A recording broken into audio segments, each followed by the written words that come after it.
આખા સૌરાષ્ટ્રમાં ક્યાંય ઔષધીય પાક ગણાતા તકમરિયાની ખેતી થતી હોય તેવું સાંભળ્યું નથી, પરંતુ અમરેલી જિલ્લાના એક પ્રગતિશીલ ખેડૂતે તકમરિયાની સફળ ખેતી કરીને સૌરાષ્ટ્રના ખેડૂતોને નવતર ખેતી તરફ વાળવાનો પ્રયાસ કર્યો છે। અમરેલી જિલ્લાના લાપાડિયા ગામે રહેતા આ પ્રગતિશીલ ખેડૂતનું નામ પંકજભાઈ લુણાગરિયા છે। તેમણે પોતાના ખેતરમાં ઔષધીય પાક ગણાતા તકમરિયાની ખેતી કરી છે। સામાન્ય રીતે તકમરિયાની ખેતીનું વાવેતર શ્રાવણ માસમાં કરવામાં આવે છે। પંકજભાઈએ 1 વીઘામાં માત્ર 350 ગ્રામ જેટલું તકમરિયાનું બિયારણ વપરાયું હોવાનું અને 4.5 વીઘાની તકમરિયાની ખેતીમાં માત્ર 600 થી 700 રૂપિયાના બિયારણમાં થઈ ગઈ હોવાનું જણાવ્યું છે। બીજો એક ફાયદો એ કે તકમરિયાની ખેતીને કોઈ ભૂંડ કે નીલગાય ખાતા નથી, જેથી તકમરિયાના પાકને નુકસાન પહોંચતું નથી અને ખેતીમાં ફાયદો જ રહે છે।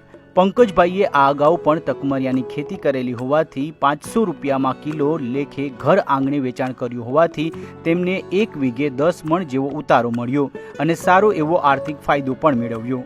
મેં આ તકમરિયાનું વાવેતર શ્રાવણ મહિને કરેલું છે અને કારતક એન્ડમાં પાકી જાય છે। વીઘે 300 ગ્રામ વાવેતર કર્યું છે। તે પછી ખાતર દવા એવી વસ્તુ કોઈ મેં આપી નથી। આ ટોટલ ઓર્ગેનિક। તકમરિયાના પાકની આજ દિન સુધી ક્યારેય માર્કેટિંગ યાર્ડમાં જાહેર હરાજી થઈ હોય તેવું જોવા મળ્યું નથી, જેથી તેનું વેચાણ છૂટક જ કરવું પડે છે।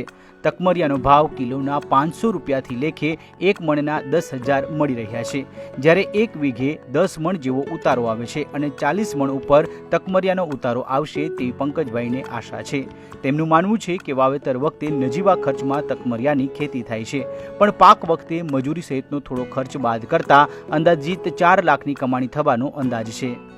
જે ખર્ચો ગણો તો તે પછી હાથી આંકવા, ટ્રેક્ટર ચલાવવા, બીજા નંબરમાં પાકે પછી એને વાઢવા, કાપણી કરવી, થેસરમાં કાઢવા, સોલ્ટેક્સ મશીનમાં ચડાવવા, જે સાફ કરવા અને એવું બધો ખર્ચો લાગે છે।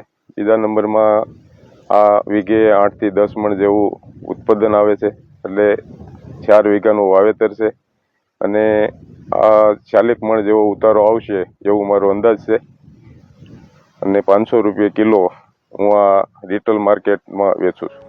પંકજભાઈ લુણાગરિયા સહિત અમરેલી પંથકના ઘણા એવા ખેડૂતો છે કે જેઓ પરંપરાગત ખેતી છોડીને નવતર પાકોની ખેતી કરવામાં સફળ થયા છે।